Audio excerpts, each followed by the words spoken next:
Hey there, welcome to day 2257 of What's She Up To Now. Sharon Horne-Ellstrom here. Been documenting the journey for like over 5 years now as I transition from the brick and mortar corporate world of business over a quarter century in corporate America, working for some really cool organizations and both publicly and privately held organizations, as well as running my own businesses in different industries on the side. Learned a lot, had a very different perspective as an employee because I was also a business owner. So I think it made me a better employee and a better manager because I could see the bigger picture and the importance of certain things that needed to be done and should be done in business that a lot of other people just don't understand because they don't have that same point of view or perspective. But came online following my divorce in 2016. I think 2016, we finally divested ourselves of all of our assets. So in 2017, I'm like, all right, I want to do something, but I don't know what it is. So I decided I would come online and start exploring and figuring out how things work in the internet world, the World Wide Web and all that jazz. And I made a lot of mistakes. I mean, I know a lot of people get online and say, okay, I'm just perfect. Everything's gone hunky-dory wonderfully for me. Or they take the opposite effect. Oh, poor me. I've overcome all these challenges and now I'm this overnight success. And there's lots of different stories in between. And some of them are the truth and some of them are absolute, complete, and utter nonsense, as well as BS and made up. And those are the ones that we have to use our intuition and our gut and our heart and say, is this true? Is this really what happened? Or is this just a little tip of the iceberg? It's like watching a sitcom on TV, right? They only show what's important to the story. The same is true online or in any media.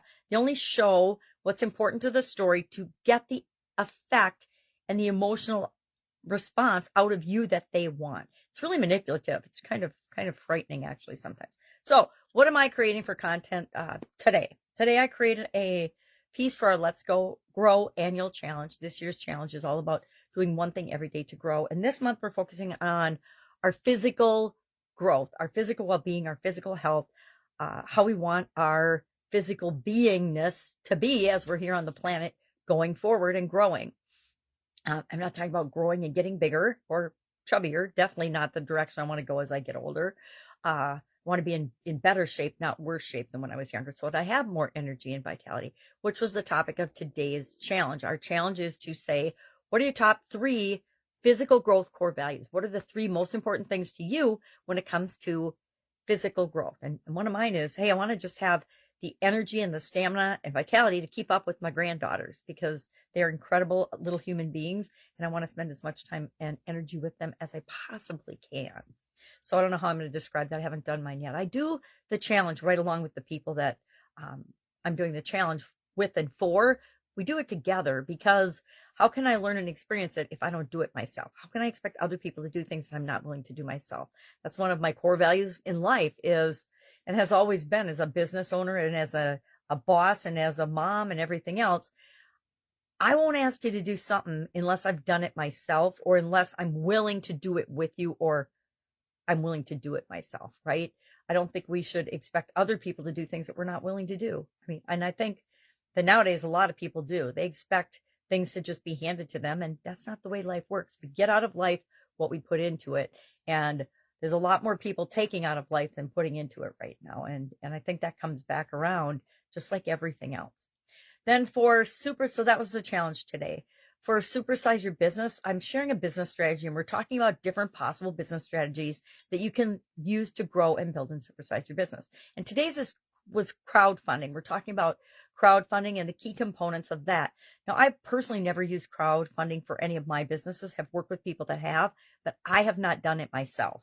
I've always gone the traditional route with different businesses. And I guess my position was if I can't figure out a way to make it attractive to someone that would want to invest in it, then it's probably not a business I want to spend my time and energy on. But that's not true, right? For everyone. Everybody's got different reasons for doing things. And I use the example because it's one of my favorite examples right now of The Chosen.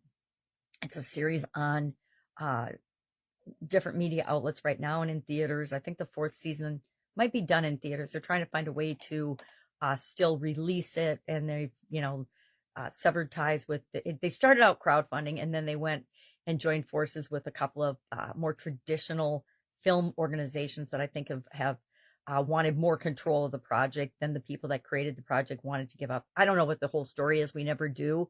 But that has stalled the release of the last season, which frankly, I'm a little scared to watch anyway, because it's the sad part of the story, right? We all know the stories. Like my sister tells me, she's like, well, we all know the stories. We all know how it ends. I'm like, yeah, but that doesn't mean I want to see a visual representation and a replay of it. It kind of breaks my heart every time. So we talked about crowdfunding and the different things that are really important if you want to use that strategy. It's just like any other strategy we want to use, right? I'm finding as I do more and more strategies and share more and more strategies and examples, you start to see the common threads. Do your homework. Know what's in alignment with the customers and the people that you're here to serve. Do your research. Test and ask and understand. Have clear objectives and reasons for doing something. Know what's in it for the people. Have a compelling story. Have a strong online presence. Be authentic and open and truthful in your dealings with others, and that's what you'll get in return. Not always, right? There's no guarantee, but for the most part, you get what you put out into the world. So make sure what you're putting out is something that you want to get back, and usually back tenfold, right? I think that's a biblical reference. So lots going on. There's always a lot going on in my life. I don't know how or why that is, but probably because I like it that way. If I can help you in any way, hit me up and ask. Otherwise, have a fantastic day. And I will, of course, be with you tomorrow. I've got a 3-day intensive that I'm a part of this week. So that is keeping me a little busy. All right. Have an awesome day. And I'll, of course, be with you tomorrow.